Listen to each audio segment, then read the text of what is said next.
Romanos capítulo 8, y hemos estado estudiando un verso por 2 semanas. Hoy vamos a estar estudiando 2 más y voy a empezar donde nos quedamos la última vez. Vamos a leerlos, verso 28 al verso 30. De hecho, parece una sinfonía este capítulo 8. Estamos en lo más alto y va a culminar con un final realmente asombroso, pero ahorita estamos enfocados solamente en estos 3 versos. Y sabemos que los que aman a Dios, todas las cosas les ayudan a bien, esto es, a los que conforme a su propósito son llamados, porque a los que antes conoció, también los predestinó para que fuesen hechos conforme a la imagen de su Hijo, para que Él sea el primogénito entre muchos hermanos.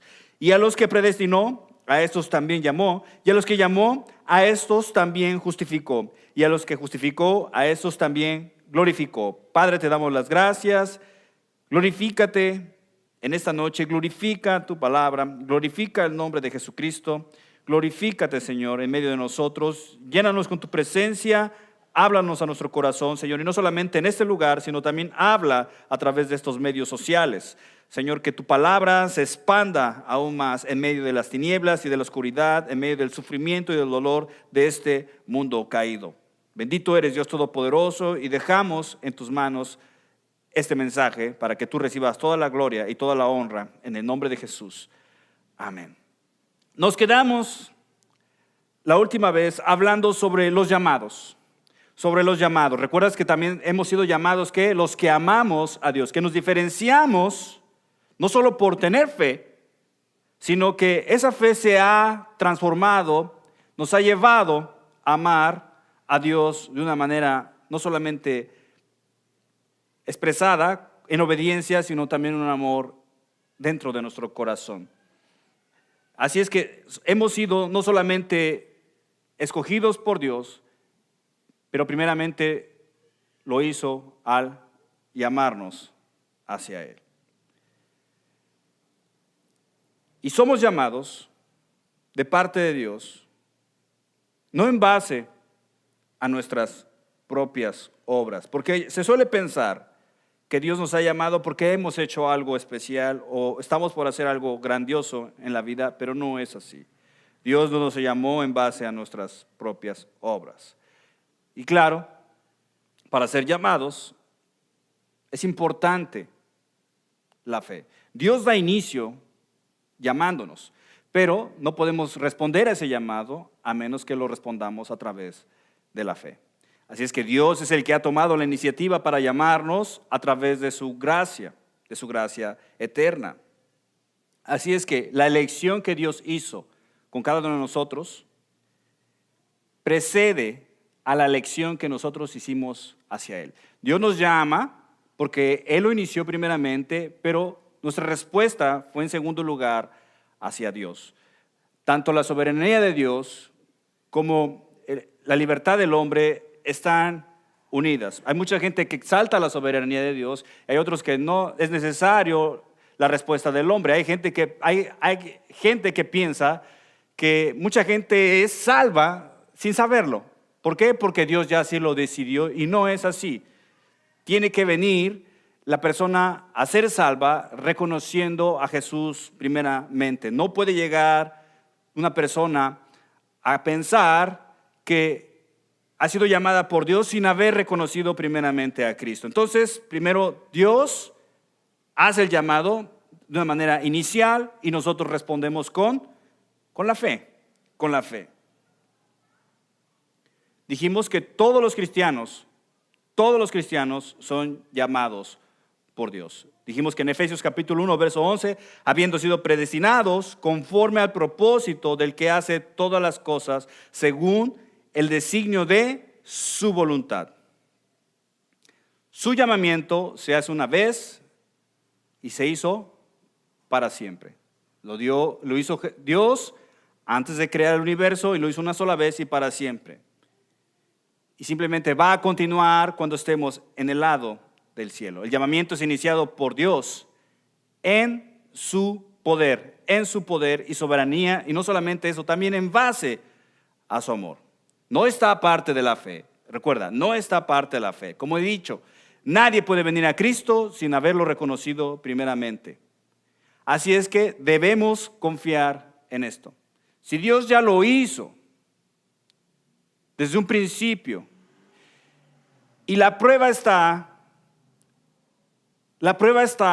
de que hemos sido llamados por Dios porque sufrimos a causa del mundo caído, sufrimos a causa de la tentación, sufrimos a causa del pecado, sufrimos a causa de la enfermedad, sufrimos a causa de seguir a Cristo. El sufrimiento del cristiano es la evidencia de que hemos sido llamados por Dios.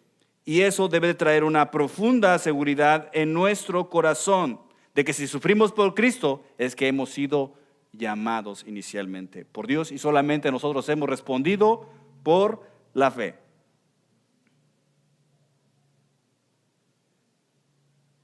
Así es que hemos dicho que Dios se escoge únicamente y exclusivamente en base a su voluntad y sus propósitos divinos. Esto lo dijimos sabiendo que la Biblia lo expresa así.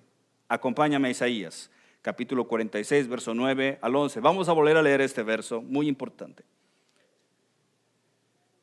¿Por qué? Porque de esta idea de que Dios escoge, ha venido mucha controversia dentro de la iglesia, porque nacen otras preguntas. Bueno, si Dios ya nos escogió de antemano para salvación, ¿eso quiere decir que escogió a las otras personas para ir al infierno?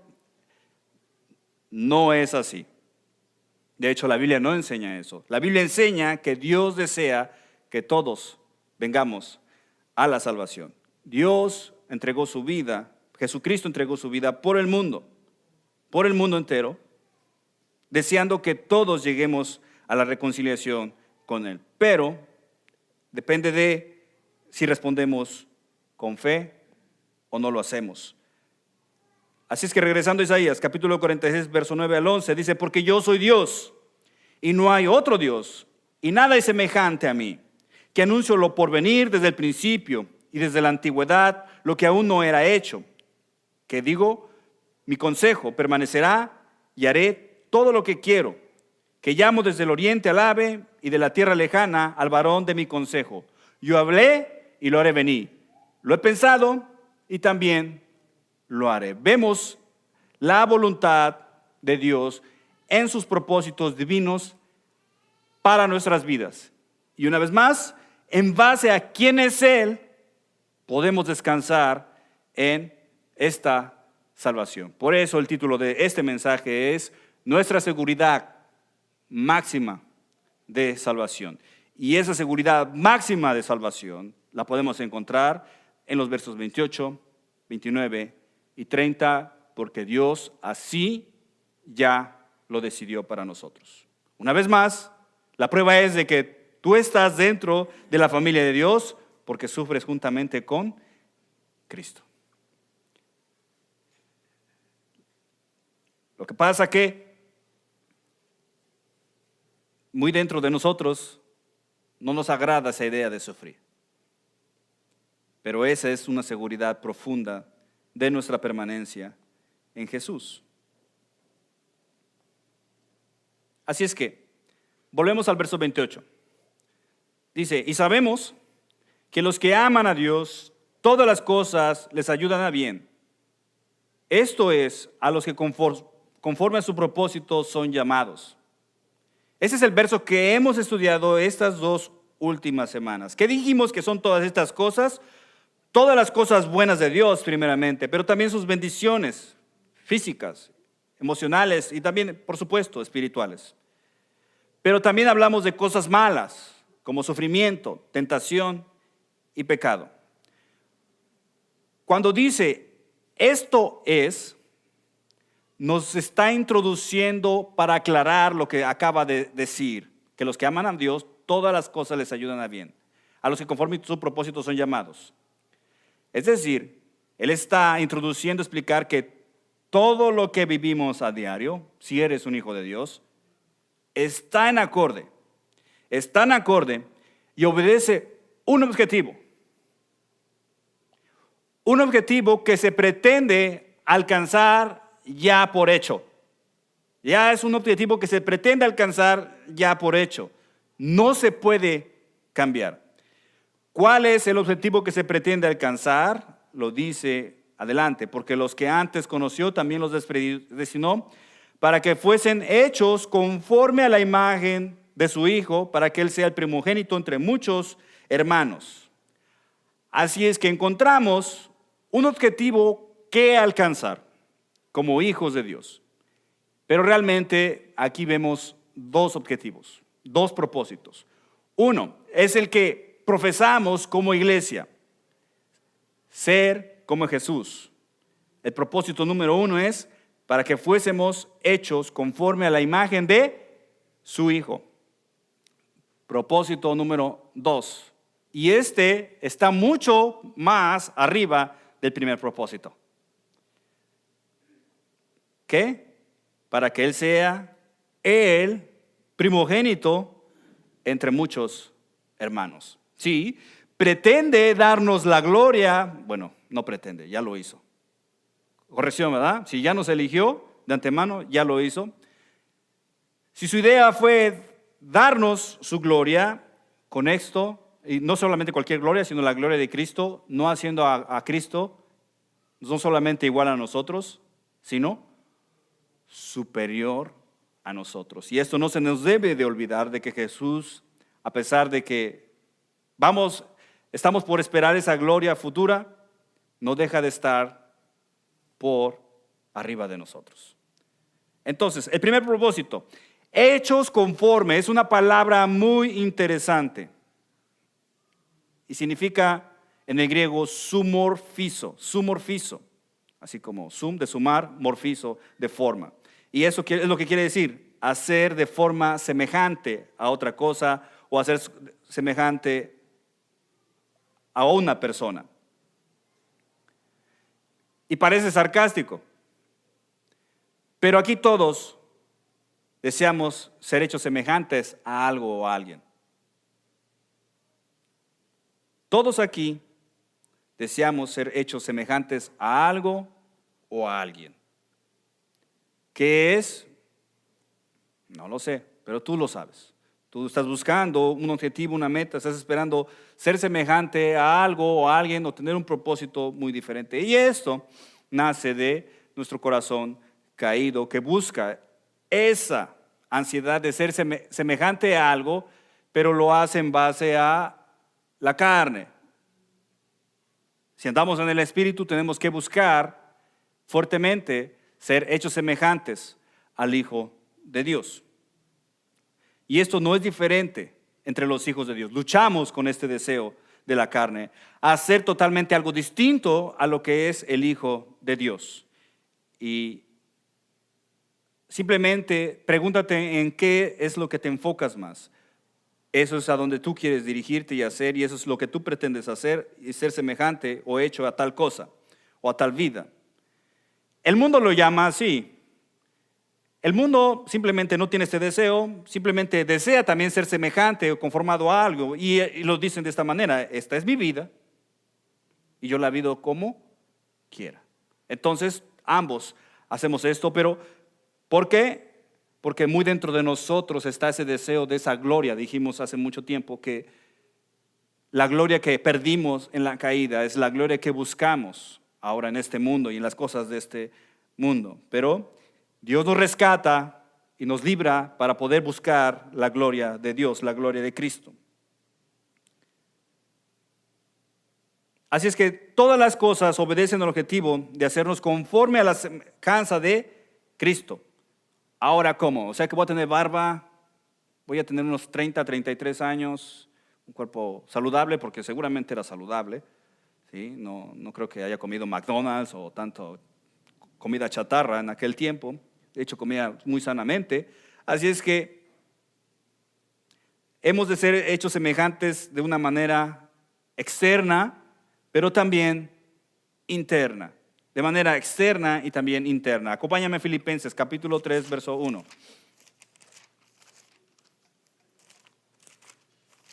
Entonces, de manera externa,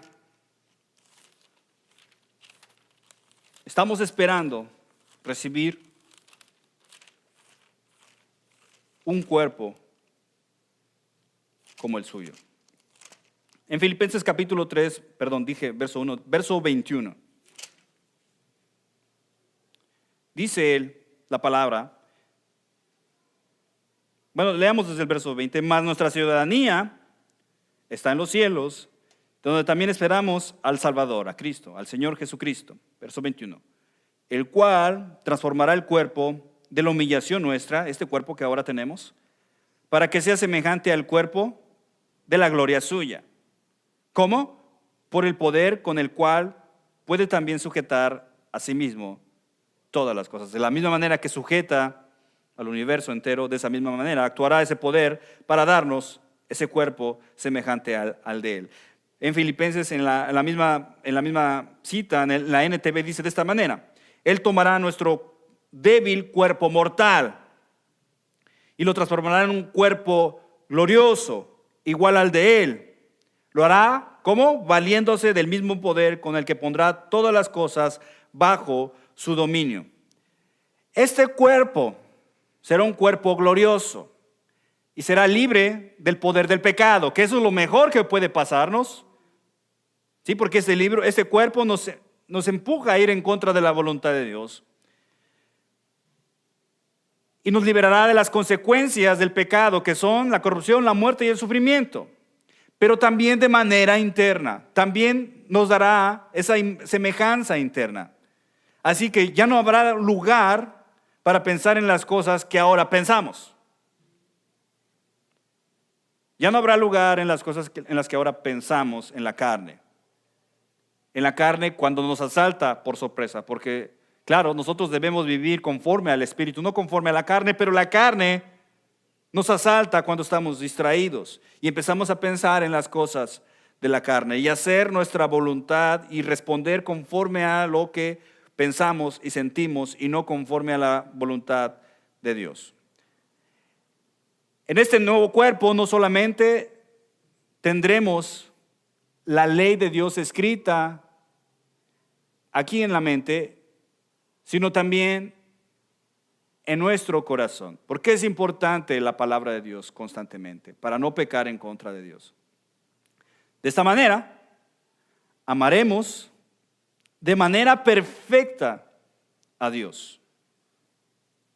Y no solamente a Dios, sino también a nuestra familia espiritual, a nuestros hermanos. Porque tal vez podemos decir que amamos a Dios, pero no amamos a nuestros hermanos. Y esto es totalmente contradictorio a lo que enseña la Biblia. Entonces, ya no habrá lugar para los pensamientos en la carne, sino que ahora actuaremos en amor perfecto hacia Dios y hacia nuestros hermanos.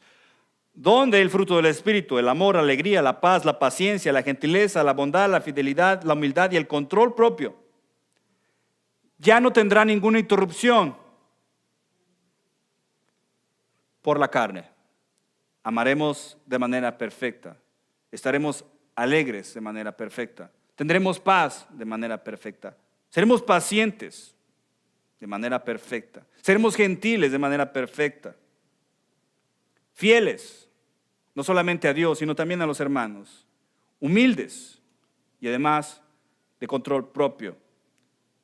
Ya no existirán más las pasiones de la carne dentro de nosotros. Colosenses capítulo 3, verso 4. Colosenses capítulo 3, verso 4.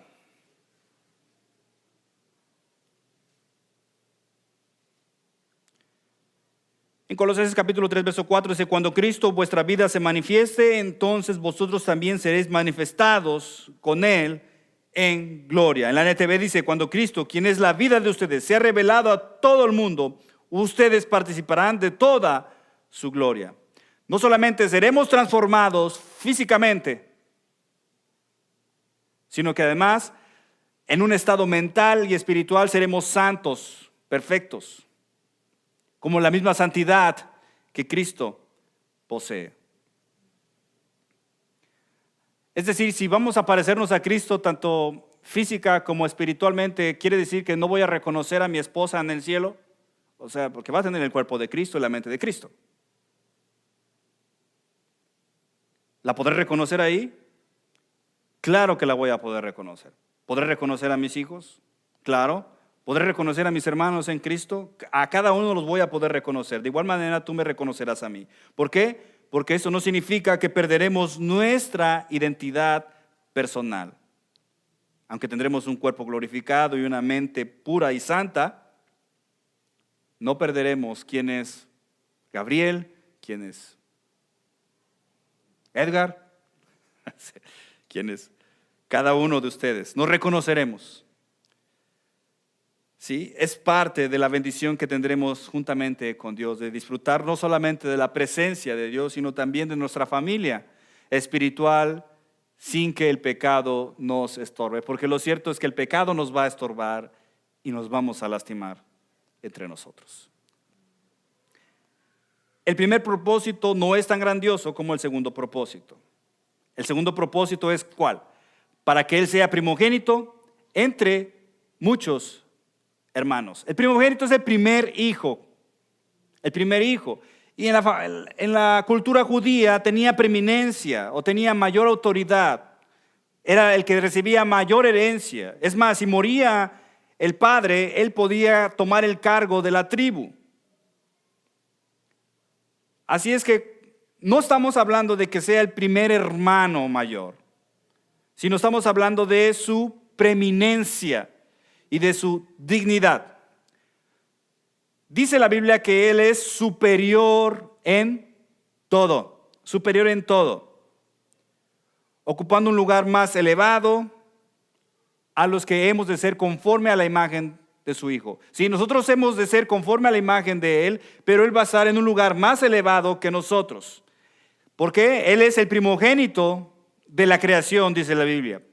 Primogénito entre los muertos. Él es el principio y la fuente de la resurrección. Siendo igual entre nosotros, ¿sí? Porque no deja de ser igual entre nosotros, pero también superior que nosotros. Eso es algo que no vamos a poder entender, ¿eh? ¿Cómo va a ser igual que nosotros y al mismo tiempo va a ser superior a nosotros? O sea, no, pero eso es lo que enseña la Biblia, porque Él es semejante a nosotros, pero será superior a nosotros.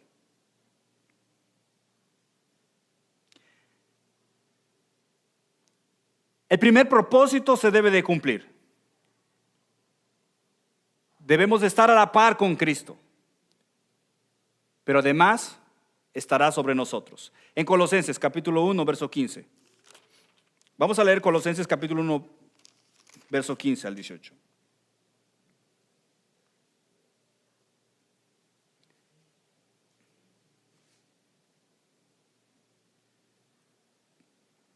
Colosenses capítulo 1, verso 15 al 18 dice, Él, Jesucristo, Él es la imagen del Dios invisible, el primogénito de toda creación. Porque en Él fueron creadas todas las cosas, las que hay en los cielos y las que hay en la tierra, visibles e invisibles, sean tronos, sean dominios, sean principados, sean potestades. Todo fue creado por medio de Él y para Él. Y Él es antes de todas las cosas, y todas las cosas en Él subsisten. Y Él es la cabeza del cuerpo, que es la iglesia, el que es el principio, el primogénito de entre los muertos. Él es el primogénito en todo, para que al final diga, para que en todo tenga la preeminencia. Él es el primogénito de todas las cosas, con el único propósito de que Él tenga la preeminencia sobre todo. Y esto es necesario que lo entiendas, porque así como nos ha explicado nuestro pastor Juan, el sufrimiento nos espera allá afuera. El sufrimiento nos espera allá afuera. Y si no entendemos que Él tiene la preeminencia en todo, no podemos tener esta seguridad máxima en Él. No podemos tener esta seguridad máxima en Él. ¿Quién de ustedes ha dudado de su salvación? ¿Quién de ustedes no ha pensado que tal vez no es salvo? ¿Quién de ustedes tal vez ha pensado que ha perdido su salvación? ¿O cuántas personas han llegado a tu vida y te han dicho eso? ¿Sabes qué? Yo pienso que no soy cristiano. ¿O sabes qué? Yo pienso que no he nacido de nuevo. ¿O sabes qué? Yo pienso que porque he pecado no soy creyente, no soy hijo de Dios. ¿Te has hecho esa pregunta alguna vez? Yo creo que sí. ¿Una vez? No, tal vez más de una vez. Y será parte de nuestra naturaleza caída, de Satanás y el mundo, hacernos esa pregunta. E inclusive, hay iglesias que enseñan que la salvación se pierde. Pero si la salvación se pierde, entonces eso quiere decir que Jesucristo no tiene la preeminencia en todo. Si primero tenía que cumplir un primer propósito, hechos conforme a la imagen de su Hijo. Entonces, Él está en el proceso de hacer eso con los cristianos. Y de repente fallan y caen en pecado y ahora pierden su salvación. ¿Eso quiere decir que nunca tuvo la preeminencia en eso? Entonces, se estaría contradiciendo lo que acaba de decir aquí. No, si el creyente cae en pecado, porque Jesucristo tiene la preeminencia en todo, Él mantendrá seguro a su Hijo hasta que llegue el momento en que Él reciba la gloria que Él espera. Puede pasar un día, puede pasar un mes, puede pasar inclusive años, pero una vez salvo, siempre vas a ser salvo. Una vez salvo, no se pierde la salvación porque Jesucristo tiene la preeminencia en todo, en todo.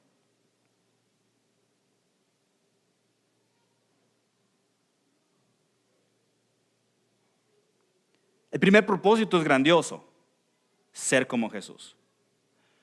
Pero el propósito que viene adelante es aún más grande. ¿Por qué? Porque estaremos por la eternidad glorificando al Hijo de Dios. ¿Cómo será ahí la vida?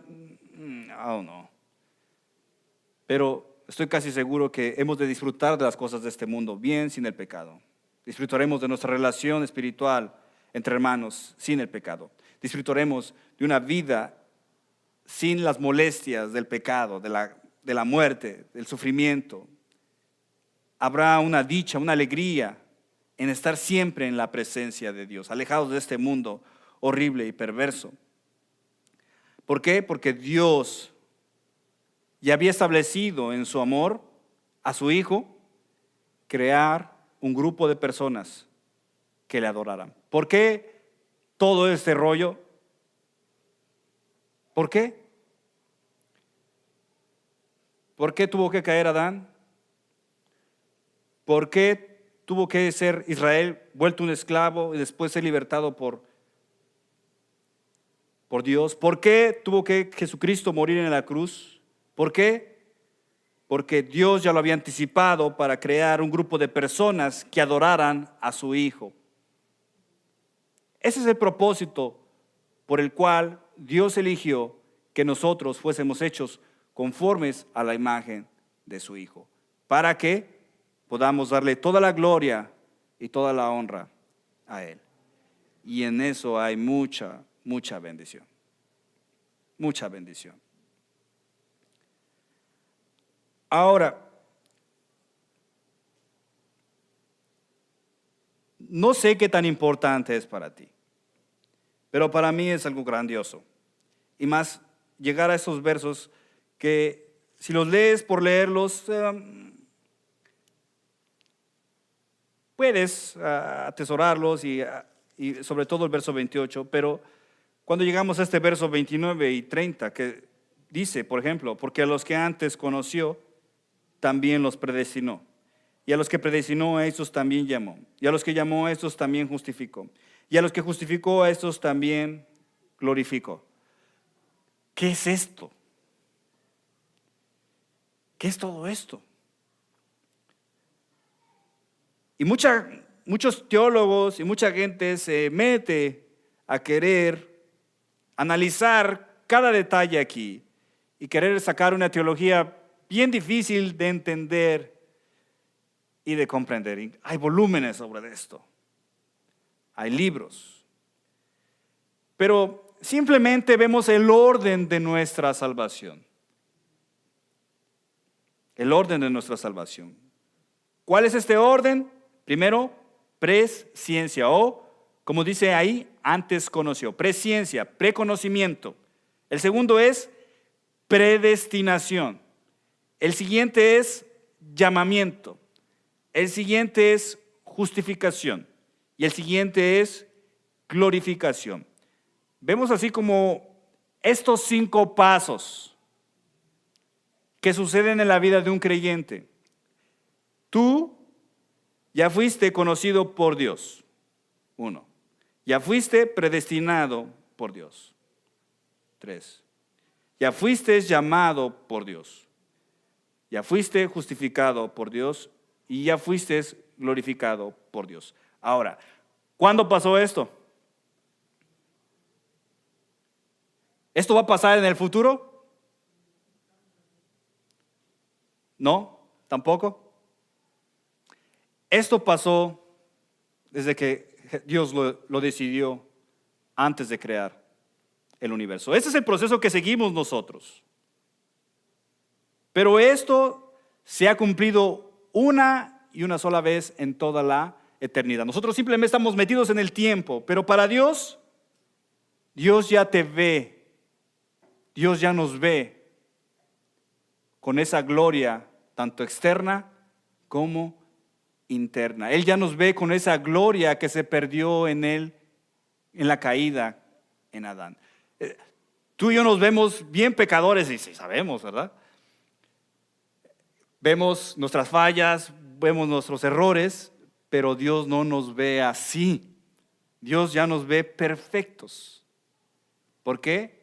Porque simplemente lo está explicando aquí. Presciencia, predestinación, llamamiento, justificación y glorificación. Ahora, ninguno de estos son irrompibles.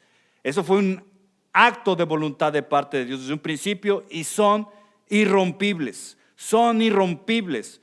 No porque hayas llegado hasta el llamamiento, eso quiere decir que porque pecaste te perdiste de la justificación y te perdiste de la glorificación. No, no son irrompibles. Una vez hecho, ya está establecido así de parte de Dios. Así es que nuestra salvación precede a la creación. Ya tu salvación estaba establecida antes de la creación. Por ende, una vez más, no es posible que se pierda, sino que tengamos una seguridad en nuestra salvación. ¿Qué va a pasar adelante? Porque vamos a fallar, vamos a cometer errores, nos vamos a sentir mal, nos van a acusar, se van a burlar, nos van a humillar. ¿Quiénes? No sé, la gente, tal vez, un amigo, inclusive nuestros hijos. Por un error para hacernos sentir miserables, pero su palabra dice que ya he sido salvo antes de la creación. Ya he sido salvo. Simplemente descansar en esa increíble verdad. Lo que hayamos hecho en el pasado no nos puede acusar. Lo que hayamos hecho en el pasado no puede traer ninguna condenación. ¿Por qué? Porque descansamos en esa verdad de que hemos sido salvados por Dios antes de que este mundo existiera. La salvación comenzó con Dios y terminará con Dios. Esto simplemente es un ciclo que debemos de vivir y pasar. Nada más. Por eso esa increíble seguridad que Pablo dice al final del verso en el capítulo 28. Vamos a leer el final. Romanos 8.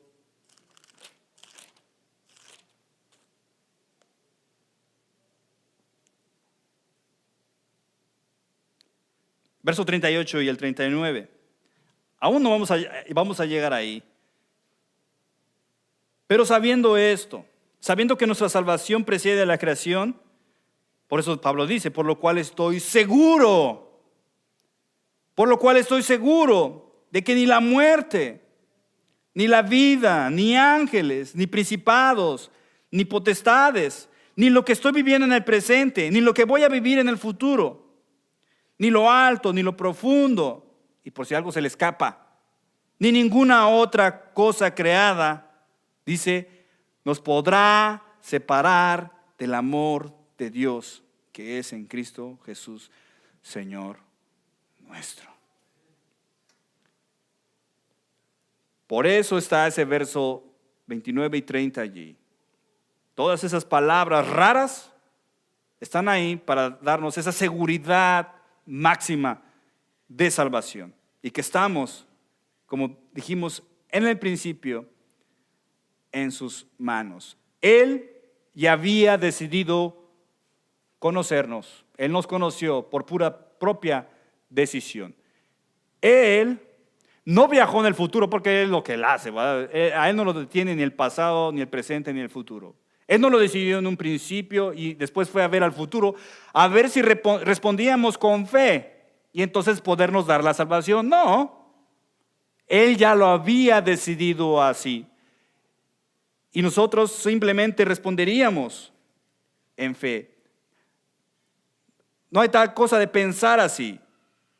¿Por qué? Porque mucha gente suele pensar así. Si Dios ya nos había escogido, es porque tal vez nos vio que respondimos con fe. Pero si respondimos con fe, ¿de dónde salió esa fe? Si es que un cuerpo muerto, una vida espiritual muerta, no puede tener ninguna relación con las cosas de Dios. Entonces, ¿de dónde provino esa fe? A menos de que Dios la haya dispuesto ya de antemano. Así es que la fe que tú tuviste para responder a Dios es algo que Dios también ya había dispuesto de antemano. Como dije al principio, eso no quiere decir que a los demás, a los que son condenados al infierno, ya los haya establecido así. No, dije al principio que Dios desea que todos vengan al arrepentimiento. ¿Cómo es posible que elija a unos para salvación y a los otros no los elija para condenación? No lo sé. Simplemente, eso es lo que enseña la Biblia. Enseña que, por una parte, elige a su pueblo y la otra parte, simplemente deciden ir allá. Dios abre la invitación a todo el mundo, pero al final de cuentas nosotros decidimos. Dios ya nos había salvado por adelantado. Ya lo había ordenado así, por adelantado. Primera de Pedro 1:2.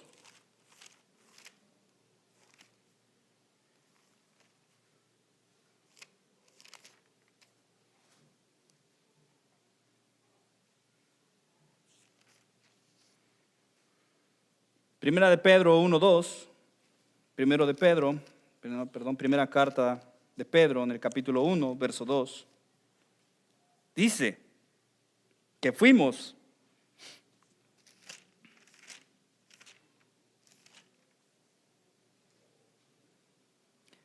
elegidos según la presciencia. No sé, se me está trabando la lengua, se me está dificultando decir esta palabra. Pero por un predeterminado conocimiento de Dios, Padre.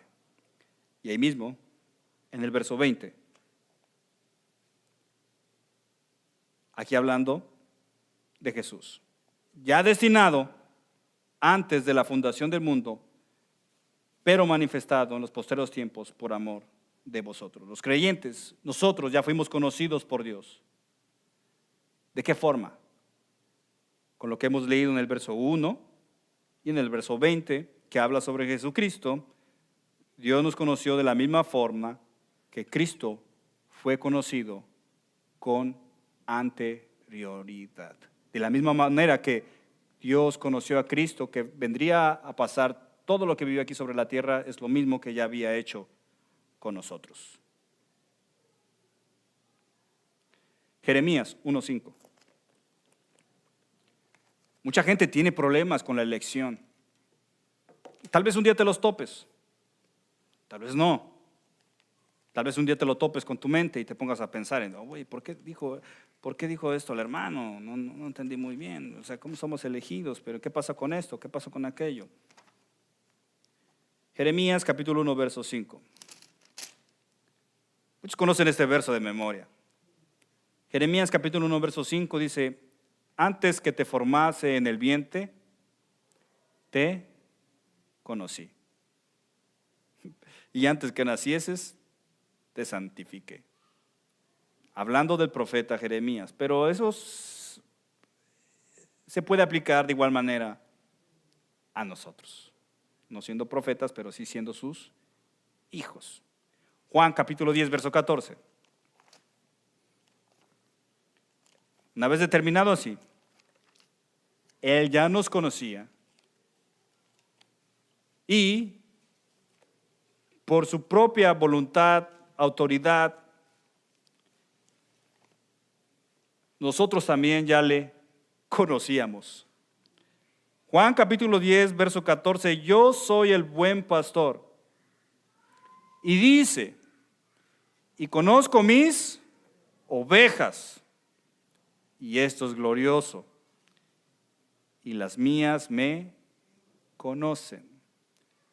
Si esto me lo hubiera predicado a alguien antes de ser cristiano, ya estás loco. Yo ni siquiera lo conozco. No sé ni quién es. Yo nada más sé que fue alguien raro que anduvo predicando allá en Galilea y lo mataron. Pero no lo conozco. Pero la Biblia dice que ya le conocía porque respondería a su voz. A su voz. ¿Puedes descansar en eso? Claro. Nada puede separarnos del amor de Dios sabiendo esto. Por eso siempre hace ese énfasis Pablo acerca de que sabemos esto, conocemos tal cosa. Hechos capítulo 2, verso 23.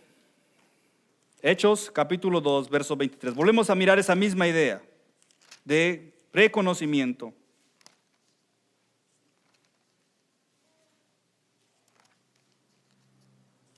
Una vez más te repito que mucha gente no está de acuerdo con estas enseñanzas, pero la Biblia nos enseña. Hechos capítulo 2, verso 23, a entregado por el determinado consejo y anticipado conocimiento, una vez presciencia o preconocimiento de Dios. Entonces, ¿qué pasó? Prendisteis y matasteis por manos de inicuos, crucificándole. ¿A quién? A Jesús. Los captores de Jesús, sus asesinos, no hubieran podido ponerle una mano encima a menos de que Dios lo haya ya establecido así. A menos de que Dios ya lo haya establecido así. Así que una vez más vemos su intención de Dios, su intención de voluntad de elegirnos, de salvarnos, de conocernos. De hecho, ya de santificarnos, y no solamente de eso, sino también ya de glorificarnos. Este es el primero, preconocimiento. Nos faltan predestinación, llamamiento, justificación y glorificación. Pero eso lo vamos a dejar para la siguiente. Miraremos los siguientes de una manera rápida y fácil de entender. La cuestión sería así, de esta manera. Estuve pensando, ¿cómo explico esto? ¿Cómo explico esto? Bueno, me la voy a inventar. ¿Quién no sueña con una casa? Bueno, ya tengo casa, hermano. Bueno, tal vez tú no serías de esos invitados. Pero hay una parábola increíble sobre una invitación a unas fiestas, donde unos no llegan y otros sí llegan. Eso sería también asombroso. Pero vamos a ponerlo así en las palabras de Miguel. O sea, ¿a quién no le gustaría una casa? Ya regalada. Gratis. ¿No? Salir a la convocatoria y que es para todos. Para todos los que quieran llegar, la casa le recibirá gratis. Pero la gente empieza, ¿cómo se va a hacer eso posible? Otros dicen, no, pues yo ya tengo casa, ¿para qué quiero otra? Yo estoy ocupado con mis negocios, no tengo tiempo para ir a esa invitación. Es exactamente lo mismo con la invitación hacia el Evangelio. Entonces, dice Dios, pero yo ya elegí, bueno, dice la persona que va a elegir las casas, yo ya elegí quién va a recibir estas casas. Y otros dirán, bueno, pues si ya eligió, ¿para qué voy? No es necesario. Y resulta que muchos van con fe, pensando en que van a recibir su casa. Y ahí están en esta reunión donde han de recibir sus llaves. Y resulta que a todos los que llegaron se les dan las llaves de su nueva casa. Dios ya lo había establecido así. De que todos los que llegásemos a Cristo nos daría su salvación con su determinado conocimiento. Lo único que tendríamos que hacer nosotros era responder con fe. Y esa es la seguridad que ahora tenemos, porque ahora nosotros vemos de este lado. ¿sí? De que hemos respondido con fe a Jesús. Y la prueba está de que vamos a sufrir por ello. Y estamos sufriendo y por ende tenemos esta seguridad máxima de salvación, porque Él ya así lo había establecido antes de que naciéramos. Padre, gracias, Señor, por tu palabra y gracias, Señor, por ese precioso regalo de la salvación. Lo cierto, Señor, es de que nada en esta vida pudiésemos disfrutar a menos de que tú nos hayas salvado. De nada sirve, Señor, poder tener casas, trabajo, inclusive salud, fuera de tu salvación, Señor. Hemos recibido un increíble regalo. Y gracias, Señor, porque nos das la seguridad de que es imposible que lo perdamos, a pesar de nosotros. Señor, ayúdanos a responder con gratitud, con ese hermoso regalo de salvación. Ayúdanos a responderte, Señor, de una manera con servicio por el regalo de la salvación. Gracias, Señor, por habernos salvado por tu propia voluntad y no conforme a nuestras obras, Señor. Gracias, Señor, de que eres tú soberano en todo. Y gracias, Señor, por habernos dado la fe y la respuesta en Cristo Jesús. Gracias que ahora simplemente nos espera el tiempo en que habremos de estar contigo. Gracias, Señor, porque nos espera esa casa celestial allá en los cielos, en tu presencia. Bendito eres, Dios Todopoderoso, en el nombre de Jesús oramos. Amén. Dios los bendiga y nos estamos mirando el siguiente martes, si Dios quiere. Gracias por estar aquí.